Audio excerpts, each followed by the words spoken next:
Bonjour à vous, bienvenue à l'école de guérison divine. Et aujourd'hui, nous allons d'abord lire Marc chapitre 5, verset 30.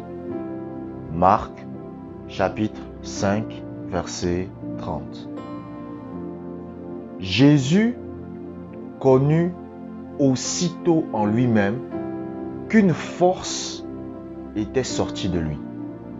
Et se retournant au milieu de la foule, il dit: Qui a touché mes vêtements? Amen. Je vous resitue le contexte de ce passage. Le Seigneur Jésus-Christ était en train d'aller quelque part. Et pendant que le Seigneur Jésus-Christ était en train de partir, il y avait une femme avec des pertes de sang depuis 12 ans.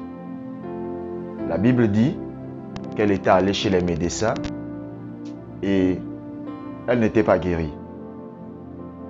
Et la Bible dit qu'elle va venir par derrière, elle va toucher le bord du vêtement de Jésus et la Bible dit qu'elle sera quoi?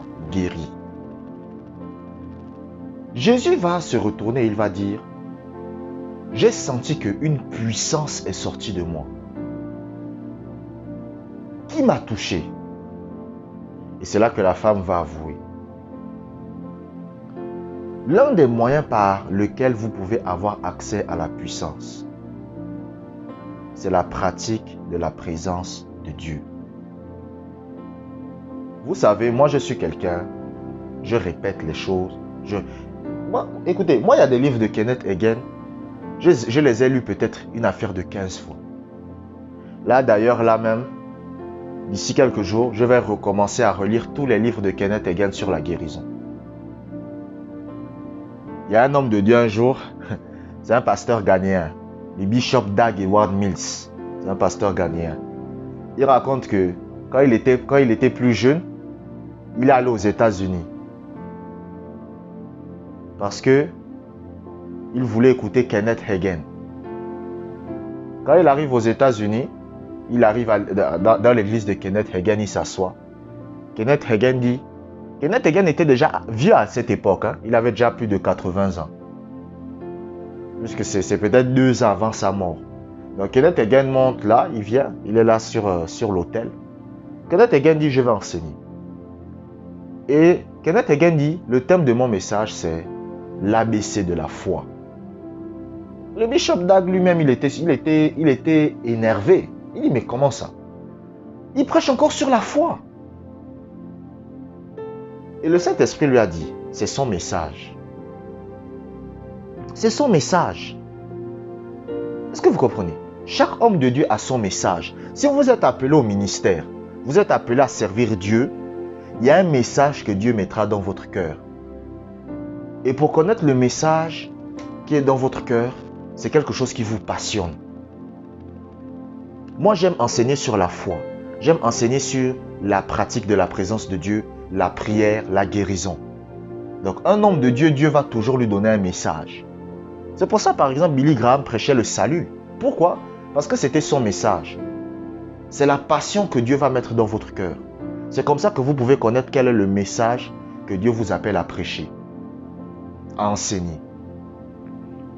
Donc, le moyen par lequel vous avez accès à la puissance de Dieu, l'un des moyens, c'est la pratique de la présence de Dieu.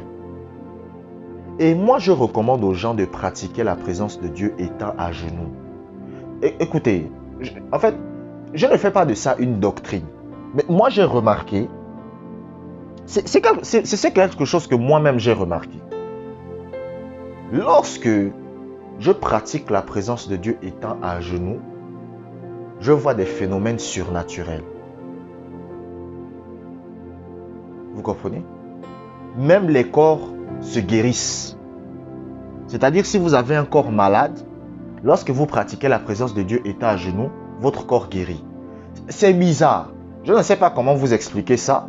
Je ne sais pas si c'est parce que Dieu aime que l'on soit à genoux devant lui, mais c'est quelque chose que j'ai remarqué. Vous comprenez? Est-ce que vous me suivez? La pratique de la présence de Dieu donne accès à la puissance de Dieu. Vous savez, c'est comme le chargeur d'un téléphone. Le téléphone, lorsque votre téléphone est déchargé, vous avez besoin de le recharger. Vous comprenez?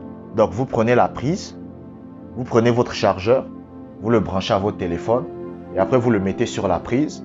Et qu'est-ce qui se passe? Votre téléphone se recharge en électricité.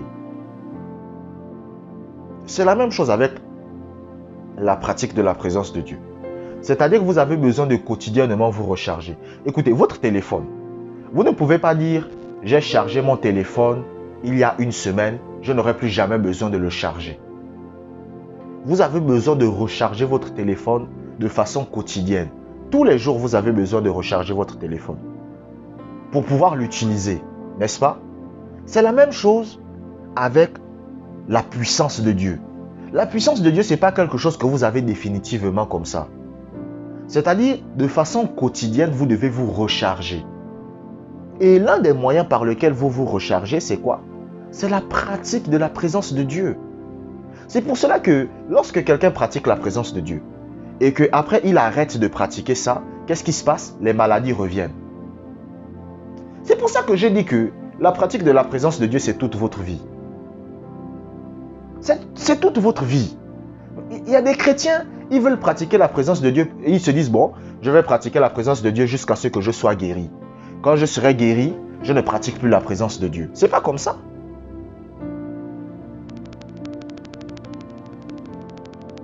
C'est pas comme ça. Vous comprenez? La pratique de la présence de Dieu, c'est quelque chose qui va se faire toute votre vie. Vous comprenez? Toute votre vie. Et ça vous recharge dans la puissance. C'est la même chose que la prière en langue. Lorsque vous priez aussi en langue, que vous vous mettez à beaucoup prier en langue, qu'est-ce qui se passe? Vous vous rechargez aussi spirituellement. Ce sont des moyens, vous comprenez? Ce sont des moyens par lesquels on accède à la puissance de Dieu. C'est pour ça que quand vous voyez que Jésus, la Bible dit que la femme à la perte de sang a touché le bord du vêtement de Jésus et elle a été guérie. C'est à cause de quoi? C'est parce que la puissance que Jésus avait, il l'a acquis lors de la pratique de la présence de Dieu. Il y a des gens, lorsqu'ils pratiquent la présence de Dieu, ils disent que leurs mains brûlent. Mais c'est tout à fait normal. Pourquoi? Parce que lorsque vous allez maintenant imposer les mains, cette puissance va sortir. C'est comme ça que vous allez voir des gens, vous les imposez les mains, ils tombent. Vous comprenez? C'est la puissance qui fait ça. Lisons un deuxième passage biblique. Deutéronome chapitre 34, verset 7. Deutéronome chapitre 34, verset 7. Moïse était âgé de 120 ans lorsqu'il mourut. Sa vue n'était point affaiblie et sa vigueur n'était point passée. Regardez ce que la Bible vous dit. Vous savez, Moïse, c'est l'une des rares personnes de l'Ancien Testament qui vivait, qui a expérimenté le Nouveau Testament. Est-ce que vous me suivez? C'est l'une des rares personnes. Avec le roi David. Vous comprenez? La Bible dit que le roi David entre dans le temple alors qu'il n'avait même pas le droit de rentrer. Mais écoutez, regardez un peu ce qui se passe. La Bible dit que le roi David entre dans le temple. Vous comprenez? Il mange les pains de proposition, c'est-à-dire les pains qui n'étaient permis qu'aux sacrificateurs de manger. Et il ne meurt pas. Il faisait même des sacrifices à Dieu. Alors que normalement, c'était seulement les sacrificateurs qui avaient le droit de faire ça. Parce que David n'était pas de la tribu de Lévi. C'était les membres de la tribu de Lévi, les Lévites, qui avaient le droit de faire des sacrifices à Dieu. Lui, il n'avait pas le droit de le faire, mais il le faisait quand même. Et il ne mourait pas. Mais lorsque vous lisez les enfants de David, c'est-à-dire quand David, les rois qui vont suivre David, il y a un roi qui va aussi essayer de faire comme David.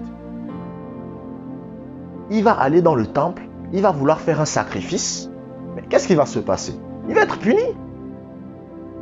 Vous comprenez?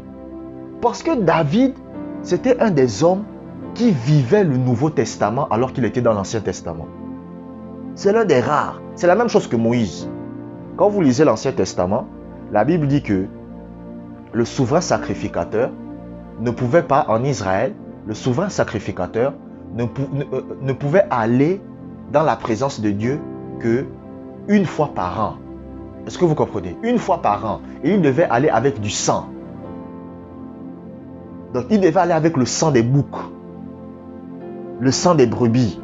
C'était avec ce sang-là qu'il allait devant la présence de Dieu, dans le lieu très saint. Mais Moïse allait là-bas tous les jours. Moïse avait accès à la présence de Dieu tous les jours. La Bible dit le matin et le soir, Moïse allait là-bas. Vous comprenez? Le gars avait accès à la présence de Dieu. Alors que pourtant, dans l'Ancien Testament, il fallait être loin pour avoir accès à la présence de Dieu. Mais lui, il avait accès à ça. C'est-à-dire qu'il venait, il entrait dans la présence de Dieu, il ressortait comme il voulait. Alors que quand c'était quelqu'un d'autre, vous savez, lorsque le souverain sacrificateur entrait dans le lieu très saint, on attachait une corde à son pied. Au cas où s'il meurt là-bas, on le tire. Vous comprenez? Parce que là-bas, si tu rentres, tu meurs. Mais Moïse y entre, il ne meurt pas. Mais le peuple d'Israël a dit, mais c'est quoi cette histoire? Parce que c'était des gens qui avaient une telle révélation que ils vivaient le Nouveau Testament alors qu'ils étaient dans l'Ancien. Est-ce que vous comprenez? Et Moïse va même dire au peuple d'Israël, il va dire au peuple d'Israël que dans les années qui viendront, il y aura un prophète. Il faudra que vous l'écoutiez. Et il parlait de Jésus. Vous comprenez? Donc le gars avait même la révélation de Jésus.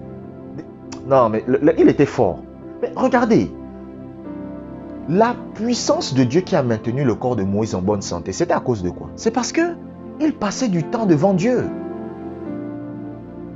C'était ça le secret de Moïse. C'est parce qu'il pratiquait la...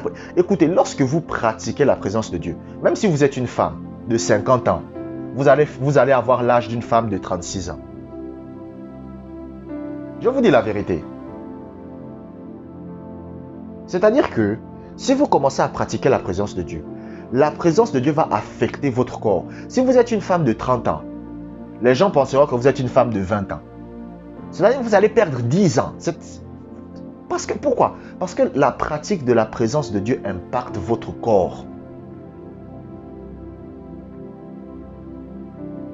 Est-ce que vous me suivez? Ça impacte votre corps.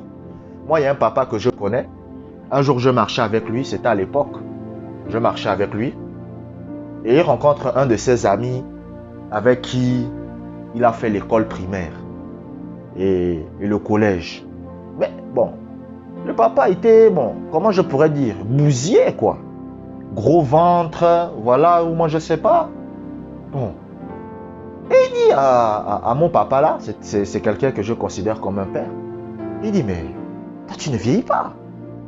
Il dit, mais toi et moi on a fait l'école ensemble. Toi tu es comme un homme de 40 ans, 38 ans. Alors que tu as déjà 60 ans. Le pasteur lui dit, mais c'était à cause de quoi?